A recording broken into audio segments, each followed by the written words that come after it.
what the city is talking about. This is Montreal Now on News Talk Radio, CJAD 800.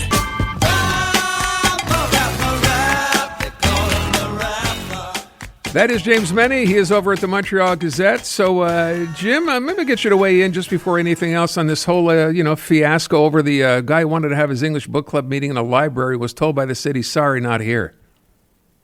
I have to tell you, a few years back, I got into a huge fight with some of my colleagues because then I was working as an assignment editor, and I said, you know what, basically in Quebec there are only 12 news stories.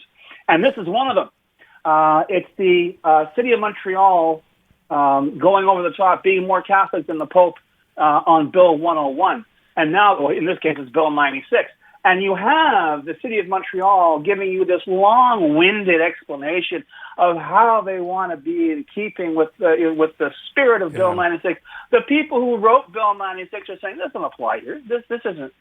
But I got to tell you, Aaron, as happy as I am to lay this at the feet of the administration of Valerie Plante and whomever replaces her in the spring, I also have to point out this is hardly new. In fact, this cowardly streak of Anglophobia has run through the city of Montreal's administration for decades.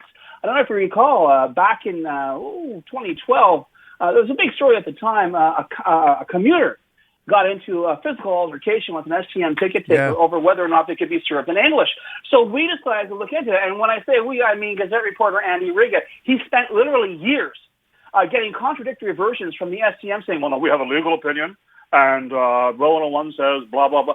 Even our good friend Jean-François Lisée, who at the time was minister responsible for Montreal and Anglophones, said, no, they're misinterpreting it. There's nothing in the law that says they can do that. And at the end of it, Aaron, I think it was 5 years ago, they turned around and admitted, after years of saying, yes, our legal, they turned around, we don't have a legal opinion on this issue with Bill 101. So basically some very well-paid city apparatchiks were basically pulling policy out of their butts for 5 years. But wait, Aaron, there's more.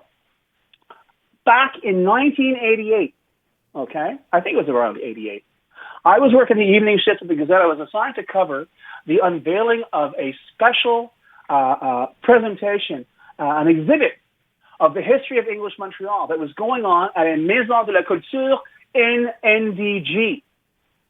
I go in there, I'm looking around, I'm looking at the exhibits, I'm looking at all the posters and this and that. I go, man, something's wrong here. Something's very, very wrong.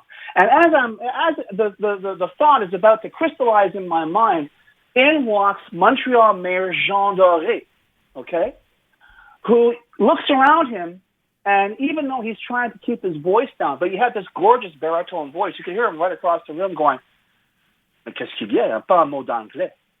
A City of Montreal exhibit on the history of the Anglophone community in Montreal without a single word of English, not a word of English in the entire city presentation. And of course, the explanation, it was, overzealous interpretation of Bill 101. As we say in these parts, Aaron, monoi, okay? There has always been a streak, as I say, of Anglophobia on the part of the city of, not all of it, God help me, 28,000 city employees are Anglophobes. But isn't it funny, isn't it a crazy coincidence, how there always seems to be this overly rigorous interpretation of what is already an absurd, and in many cases illegal law, by a bunch of city civil servants who are not lawyers and have absolutely nothing whatsoever to do with the enforcement of Bill 96. Even more, and you point out a couple of very, very relevant cases, but even more galling here, Jim, or maybe this is just me. We got a statement from the provincial government, right, which basically said, and I'm just reading the last part, no, it is not subject to the state's duty to set an example, therefore the charter does not apply. That should be the be-all and end-all, but in fact, the municipal statement, which is 5 paragraphs long, by the way, just goes on to say, well, yeah, maybe not, but, as you said, in the spirit of the law, that's why this was applied. No apology, no nothing else, just here you go. No, here's my point, Aaron. There is no but. But this is the problem. For the city of Montreal, there has never been a but when it came to Bill 101, okay? You've got a bunch of people who don't much care for English or the people who speak it, turning around and interpreting provincial law to make those people feel, well, how can I put it, less than welcome in the city of Montreal. And I got to tell you, when I heard your guest, the guy who runs this book club, turning around saying, that's how you feel. There's no place for me in this city. Yeah. And guess what? That is exactly the message that they're conveying. And I really am living for the moment I get to hear Valerie Plante explain her way out of this one. So should we be waiting for Valerie Plante to kind of clarify this or make an apology? Right, you should. Absolutely. Absolutely. You can't just laugh and giggle and say there's more that brings us together than keeps us apart, and then turn around and have people on your own payroll turning around and saying, you know what, even though you should be allowed to be here, I've decided because of the language you speak, you're not going to be here. Switch language with color, with religion, whatever, people's heads would be exploding. This is not normal. I'm not going to sit back because a bunch of overpaid civil servants at the city of Montreal decide to turn around and say, this is our interpretation of Bill 96. How's about you interpret your job description and leave it at that, okay? If we need Bill 96 interpreted, we have the OQLF and the government of Quebec. So you know what? Stick in your lane, know your role, and shut up. Okay. Let me move from that, Jim, to talk about someone whose name we have not heard in quite a while, and that's Philippe Couillard, our former premier, who today, all of a sudden, weighs in on what potentially could be a trade war with Donald Trump. What'd you make of this? Well, it's kind of interesting because on the one hand, I'm always in favor when you write an op-ed, you take a contrarian view, and he is going against the grain. He is saying that a trade war is a war we cannot win. Right. The American economy is simply too vast, too powerful for us to push back on this. What we should be doing is trying to defuse the essence of Trump's demands, Trump's problems with Canadian policy, be it immigration or the flow of drugs into the U.S. My problem is, and he's quite right to point out that Trump 2.0, as he calls him, has far more political clout, far more political power than he ever did in his first term. There are no checks and balances on Donald Trump, and that a lot of people who would stand up, a lot of those governors, even Republican governors, would not stand up and turn around and say, listen, Mr. President, you're killing my state here with your trade war. He says that's not going to happen. I'm not entirely sure. I don't think there's any malice involved in what he's doing. I'm not entirely sure he's right. And when you look at all the other things that Donald Trump is embarking on any given day, I'm really wondering just how effective any of these trade threats will be. I don't think he's thought it out. Right now, the big thing he wants to have his conviction in the Stormy Daniels affair overturned because I guess he doesn't like people calling him a felon. He is a felon, but apparently that's what's keeping him awake at night. But all that said, I get the impression more and more that he is stretching what is already a very limited intellect very, very thin, Aaron.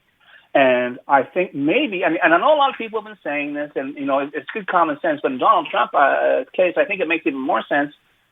Stay calm, do not react, let him, as James Carville said, let him punch himself out, and then see where you are. Because I still think if you turn around, if we invoke our counter tariffs, it will have an effect. It won't be devastating, certainly wouldn't be as devastating as, say, a full-blown trade war declared by Donald Trump against Canada. But you know what? I'm not entirely sure that's his plan. I know it's bluster. I know it's he's a terrible poker player. And as I say, who knows, by this weekend, I said already, on Saturday he'll be golfing, so I'm not sure he'll be invoking any trade policy. But yeah, I was interested to see Philippe Couillard take that stance, and I'm really wondering how many minds he changed today. Yeah, look, you kind of wonder how much attention this will actually garner, given the fact that he's been out of politics for so long. But you're right, it is a different approach from what we've been hearing from pretty much every politician here, I would think. So we'll see. We'll see what kind of pushback there is. By the way, I was going to ask the question today that I started the show with, Jim, which was, this new Nanos poll that shows that, 67% of Canadians think our standing on the international stage has fallen. I did that after 2:00. But I think I'd rather go with this story, this local library story, on the guy who's told that he can't get service. So that's what we're going to go with. All due respect to your show making capabilities, Aaron. I'd say right now, if there's something that's getting people's blood pressure up, mine included, it is this story. And like I say, I would love to hear from Valerie Plante. I want an explanation, damn it. I don't want some long-winded, flow of BS from, the thousands, a few of the thousands of civil servants that we're overpaying in the city of Montreal. I want to find out whether Valerie Plante really thinks if you're English, you need not apply at a City of Montreal installation. All right. We will leave it at that. James Mennie. Jim, thank you. I appreciate it. Matt.